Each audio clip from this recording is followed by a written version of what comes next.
Welcome back, y'all, to another episode of Hip Hop Babies. Yes, sirski. It's your boy Deadly. I'm with my fans Ray. We're about to get into a new album. We got Teezo Touchdown. How do you sleep at night? What a journey it's been to get to this point, man. We finally here. We have the first Teezo album, man. How's this feel? Feels good because he's been doing all these dope singles. He's been doing a bunch of features that have been surprising.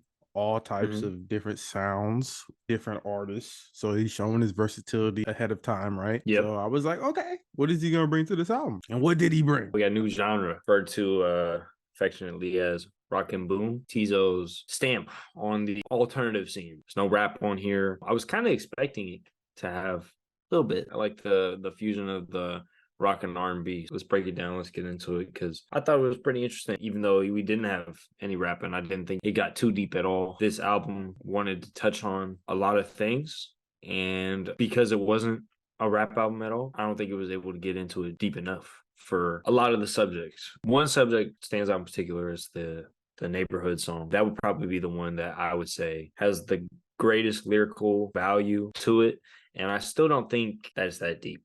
However, I think it is a necessary song. I think that it's a really cool song that he would do a song like this, how people view each other nowadays. What's your first reaction to a neighbor, in media and growing up? What have we perceived to be neighbors? And oftentimes we often think neighbors to be intrusive or a nuisance person he's describing in the second verse of the song. And then we have bad reactions to people who might have good intentions. I thought that was a pretty cool message. I like the way that he played with the perspectives on that track in particular. Teezo with this album, one thing I was impressed about is that he was so willing to take risks. For a debut album, this album's all over the place. Especially when you get into the second half, you start getting electronic breakdowns, funk. When you start getting deeper, totally goes left field with the sound he plays with. That's one thing that I appreciate. I understand why so many people were saying like he's next up, he's doing his thing, and I could tell that from the features. I said that when he's popped up on the album, he can be a big highlight because he brings his own sound, he brings his own energy. You said the same thing, and I think with this album, it shows the playfulness, even sometimes the corniness, as some might say. He knows how to sometimes balance it, and sometimes he might go overboard depending on your ears. But I think for the most part, Teezo knew what he was going for. He touched on that where he basically says, I'm not going to let you tell me how to sing. On this album, he doesn't go by the books at all. Whatever sound you thought he was going to do, he definitely has a breakdown or something that throws you off. I don't agree with every breakdown that happens on this project, but appreciative of the fact that he's putting himself out there. I feel like rock and R&B are two very expressive genres. When you do R&B, man, you putting your whole self out there. He's not trying to act nonchalant. He may have some takes that seem juvenile. He does talk about on familiarity, leaving his mom and his dad. We understand like the process of moving out. I appreciate him going for it. It's a genuine album. It feels like it's something that came off naturally. We deal with a lot of rap albums and a lot of albums where people are pretending to be hard or trying to sound hard. And on this, he sounds pretty open. One of the songs that caught my ear, the whole song is about consent. He's nervous. He wants to make sure she's okay. He wants to make sure everyone's comfortable, make sure everyone's okay with what's going on. And I think that song was a moment for me where it's like, I see what he's doing, because it's like you hear these songs every day about, she want to do all this, he want to do all this, but he's doing it in his own way. It was playful, but it was still that like energy that you would expect from that type of song, right? And it was perfectly Teezo. It was R&B, but it had that, that rock part. That was definitely a highlight for me. It kind of gave me Wet Dreams vibes, where it's like, I think that was cool for him to do. For his debut, he could have went a bunch of ways with it, especially with who he was working with and all the props he was getting. He answers the album's question pretty well. How do you sleep at night? And he's sleeping like a baby, man, because, he's just being him, and he's just going out here and he's showing he can fit in this space, whatever that may be. Showing vulnerability, it works pretty well. You Thought is another like really big highlight for me, because it was like almost like a beach rock. It gets into this like sleepy type R&B hit with Janelle Monáe, and I just thought that was like one of the best fusions out of the whole thing. The beach rock sound just works really well with R&B. I mean, it's kind of on the same vibe, even though the way that they sing and stuff is different. The instrumental itself, the laid backness of it really just flows into it really well. That was a great track. That was one of the first like previews he posted, at least that I noticed on Twitter. Of course, Janelle Monáe, I'm a fan. So when I saw that he got a feature like that, It had me wondering what other features he's gonna get. I like how he worked them into the track. I liked how even though he's able to, and he does this multiple times on this album, he's doing one track for a second and then he'll switch, or he'll do a little breakdown for a moment and then he'll go right back, or I'll keep that little breakdown sound but change it into the original song. I feel like this is a good example of that. The way it flowed from okay into you thought was perfect, because okay was all energy. I'm gonna do it anyway. I'm doing what I want. Like we're saying, like he's talking his shit. He's basically like, I've got this far with who I am, so I'm gonna keep doing that. And then you thought it's kind of like been myself, and now that's scaring certain people away. I think we expected a lot, and that's because going into this, he's been on a roll with the previews, everything. Just because that's like the singles, we've been listening to the singles, like, get the mid off the street. That's not even like that crazy of a song. You could just see the authenticity leaking out. The videos, or, what the metaphors are, it might be like a really simple metaphor, but he just like beats it to death. He's like, I'm just going to expand it all the way. I like that he takes ideas and he expands them as far as they can go with the songs, with the visuals. I really appreciate a lot of this album. I don't necessarily take every track. This is one of those albums where it's like you kind of want to listen to it all together, but then there's also going to be some moments within here that I feel like aren't going to connect with everybody. That's kind of what I was trying to say about like some of the stuff that I just felt like it didn't connect like too easy, right? The second part is one of my favorite tracks. And then the beginning part is like, I'm not a gigantic rock guy, but there was some room for improvement on the first half of that track. Some of the subgenres of rock and R&B just don't necessarily fit together that well. He had a really good highlight on the end of Too Easy, and it just kind of made me disappointed that it's on the same track as that one. So within the context of the album, it's okay because I'm listening to it as an album experience. But if I'm listening track by track, some of these tracks don't hold it up against the other ones, because other ones just feel more complete. I like the lyrics of them. Like this one, like I can't even get into the Too Easy part. Like in the beginning, it's just repetitive. I feel it. I feel like some of the times he could have either made them separate tracks or just kept it all like the second part of that track, because Too Easy, the second part, that was good. Teezo really shines when he's in his R&B bag, because sometimes when he goes into his rock stuff, it could sound, it's not as good as the R&B part, and I think him trying to work in the rock part sometimes sounds a little forced. Is boom or bust. There's some bust. You just got to keep it real. The concept of it will stand up. We get another rock and boom album, I'm certain that there's going to be vast improvement. This is your first one and it's so polished. The mixing and like the way that it sounds, very presentable, professional, on par with anything else you see in an A1 rapper or musician sphere at this point. So he's got the packaging, he's hitting all the points with like social media game, the rollout, and all this stuff. Now it's just about hammering out those details and making it good as it can be. And honestly, if you're already there off your first album, bro, I'm impressed. It takes a lot to realize and kind of know the ins and outs of what it takes to be an artist. There's so much stuff to do, and it goes far beyond the music. I mean, anybody can get a songwriter, right? You can say some lines. You can see genuinely him behind everything that is done in like his rollout process, social media, music, and that's what makes it so relatable, so connectable, and gravitates people towards his music. He has a track called Familiarity on the album for a reason, right? Because that song's all about overwork, underpaid. He always tries to keep it relatable. He's trying to genuinely tap into as many people as possible. And maybe he's been through these certain situations and he feels like he can reach out through these songs. Sometimes they work and sometimes they don't. Yeah. Him getting Isaiah Russ, I've never heard of him before, but the times he showed up, I was like, cool. He used them in one of the previews. I don't think you see me.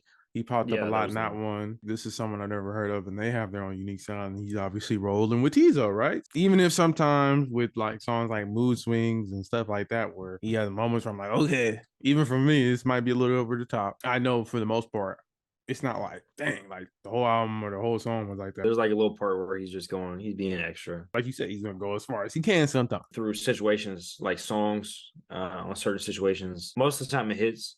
And then one of the few times where it didn't hit was kind of like the end of the album in general. First, we get Daddy Mama drama. Everybody has to have a We Cry Together on their album. I don't know who started that. Kendrick, thank you. Too much. This is this right here, bro.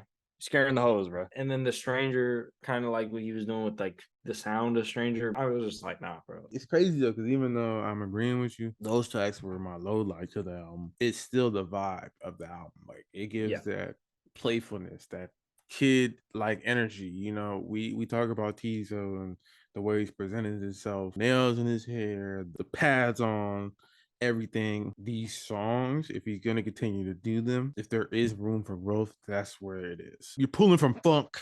You're pulling from like old school sounds a little bit. And it's like, okay, this is cool. You didn't have to go fully in that. The part where I leave disconnected a little bit is like you're gonna pull from all these other obscure genres and you're not gonna pull from rap, bro. It's not like he's rapping, but he does have moments where he's flowing in a way that's rappish, but he's not spitting bars at all. Talking like he's rapping, or he's kind of like flowing, but it's not rap. And I think that's what he wanted, because the whole time before the whole rollout, he was like, it's rock and boom or it's something different.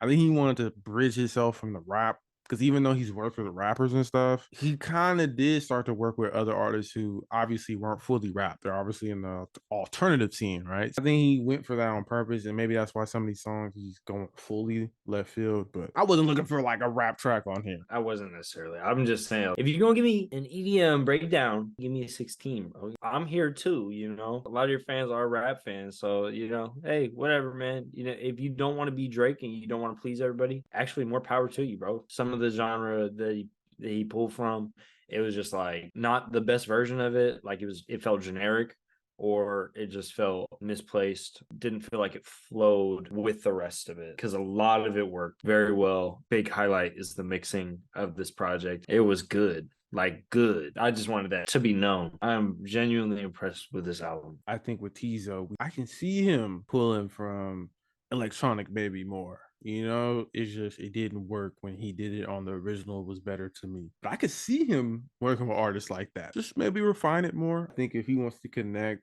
with a wider audience, or even, you know, more so with the audience listening to his stuff, you have a sound, I think, with the features, with a lot of the songs on here that are like, okay, you're doing your thing. This is the originality from Teezo I'm looking for. Find a way to keep it consistent. But yeah, it's only 40 minutes, sitting around that sweet spot. You know, we like our 35-minute album. I'm looking forward to the rest of the album rollout. I know that there might be some more stuff. I know the deluxe trend is dying. Maybe we get a couple more tracks though. Some, you know, in between. Honestly, I'm expecting more features on rappers' projects. He's been on such a streak that how could you not get him on your project right now? I'm fully expecting that. And I'm fully expecting him to dive into rock and boom and bring more people with him along the way. I like when people point their genres, tell you what they're going for. He knows who his influences are. We can tell too. I just like how transparent he is, man. I keep on singing his praises because, man, what an album, man. What a debut. I'm excited for the next one. Maybe he can get more features for his newest album, but at the same time, I like that for this album, he held my attention, even though it was mostly him. And I have to respect that. You're going for a new genre. You're going for a new image. Keep dropping stuff like this, man. This is why I say numbers don't matter, because, you know, people are going to bring up the numbers for this album. As far as I know, the label's not hella pushing them. And if they are, he's found a way with his sound to still connect with people, even though this is different sound than what you would hear on the radio. We need more Black alternative artists, man. You know, there's room for everybody, not just rappers, in this space. Yeah, man, we are all supportive of this. We love this. We love that Teezo brought us this album, and keeps on inspiring people to be themselves and make music that rings true to who you are, not what you just hearing on the radio, right? You know, that's one of the things that we love. We love to find people doing new sounds, new shit that we haven't heard before. I'm gonna give a top 3 track real quick. I got Familiarity, and then I got and then I got You Thought. Those are my 3. I think we pretty much have the same 3. Familiarity. My third one is You Thought. We have the same 3. I think those were easily the best tracks. I almost picked Mood Swing. I like Mood Swings, but then I thought of the part where the person's going down the slide and going, whee! And then Ooh, Sweet was actually fighting. I like Sweet. Yeah, we didn't really talk about that one. We didn't talk about that one even for some reason. Actually, replace You Thought with Sweet. I like Sweet. Sweet grew on me, even though it's hecka like playful, kind of being corny. I feel like that's fit into like the title and everything. It was sweet. I like that track a lot. So Sweet. Put that in there. His singing on there was good. I mean, I just got to say real quick before we finish this, his singing on the project is undeniable, man. On Sweet. Really like that track, and I thought him and Fouché going singing together, and then the way he led into her verse was just really good. He was going for some notes that I didn't know he could hit, and I was like, damn, bro, he really about his rock and boom bag. I thought there was a lot of nuance to it. I don't feel like any track like took from another's message or like overlapped too much, even though there was some connections between the two, like neighborhood and stranger. I felt like are kind of similar, and like you were saying, okay, they're not exactly the same, and he goes enough around. I definitely don't think the topic matter ever got stale for me, even if sometimes it was repetitive. All right, man. Well, that about does this video. Thank you, Teezo, so much for this project. This was a dope project talked about. Make sure you guys stream it, and make sure you guys like, comment, subscribe on this video, on this YouTube thing. The algorithm hates people who don't get comments or likes. So you got to set us up. Make sure you hit the follow on X, Twitter, also on Instagram. We're at the Hip Hop Babies on everything.